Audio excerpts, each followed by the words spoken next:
지금 발진 난 자리가 똑같은 자리에 또 난 건가요? 네, 그래요. 항상 거기에 나요. 이렇게 말씀하시는 분들이 계시거든요. 그것은 단순 포진이다. 안녕하세요. 통증 캐치한 닥터 통쾌한의 한경림입니다. 오늘은 대상포진 7탄, 대상포진의 재발에 대해서 말씀드리도록 하겠습니다. 대상포진은 재발을 잘한다, 잘하지 않는다. 어느 것이 맞을까요? 대상포진은 재발을 잘하지 않습니다. 그리고 대상포진의 가장 무서운 합병증이 대상포진 후 신경통으로 일부 연세 드시고 면역이 약한 분들은 평생도 통증으로 고통을 받기 때문에 대상포진이 한번 걸리고 난 사람들은 대상포진이 재발할까 봐 굉장히 두려워할 수 있습니다. 그런데 대상포진은 재발을 잘 하지는 않습니다. 재발률에 대한 연구 보고들을 보면 한 0.2%에서 많게는 10%까지를 보고합니다. 실제로 저희 임상 경험을 보면 0.2%에 가깝다. 재발률은 그렇게 말씀드릴 수 있고요. 한번 걸리신 분들이 너무 걱정하실 필요는 없다고 보는데요. 가끔 이제 환자들을 보다 보면 이러신 분들이 계세요.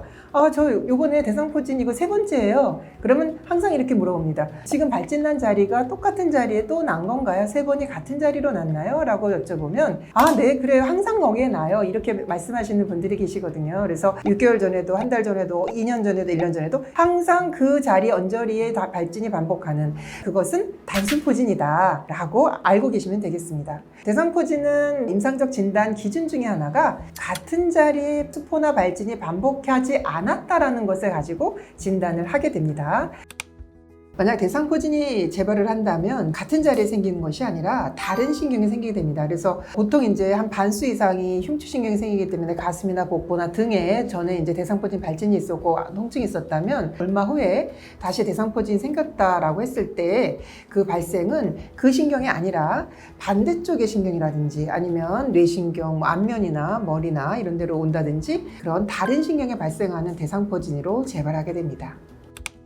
그래서 우리나라 연구자들에 의해서 2019년도에 어떤 요인이 재발을 많이 일으킬까에 대해서 연구를 하셨습니다. 그래서 저널 오브 코리안 메디컬 사이언스에 보고된 그 논문을 인용해 보면 가장 그 재발률이 높은 그 환자분들이 혈액암을 가지고 계신 분들입니다. 그래서 그렇지 않은 분들에 비해서 한 3배 정도는 재발률이 높게 나타났고요. 특히 50, 60대 환자분들이 70대 이상의 분들에 비해서는 2배 이상 재발이 잘 되는 것으로, 그리고 여성이 남성에 비해서 재발이 잘 되고, 혹은 고지혈증, 고혈압이 있는 환자들한테서도 그렇지 않은 경우에 비해서 재발이 조금 더 잘 되는 것으로 되어 있습니다.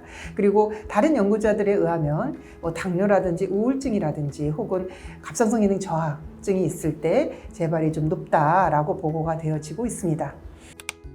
우리가 이제 재발률을 볼 때 대상포진이 생긴 1년 안에는 재발이 거의 잘 되지 않는데 1년이 지나면서 재발률은 일정하게 이렇게 유지가 되는 것으로 보입니다. 그래서 우리가 한번 대상포진이 알았다 하더라도 재발률이 좀 높지는 않다 하더라도 재발률이 높게 나타난 그런 고위험 환자들, 특히 이제 혈액암이나 암을 앓고 계신 분들, 면역 억제, 면역 결핍이 좀 있으신 분들이라든지 특히 50, 60대 여성분들, 이런 분들은 다른 사람들에 비해서 재발률이 조금 높기 때문에 1년 정도 되는 시기에 대상포진 예방접종을 하심으로써 혹시나 다시 발생할 수 있는 대상포진의 재발을 예방하는 데 도움이 될 것이라고 생각이 됩니다.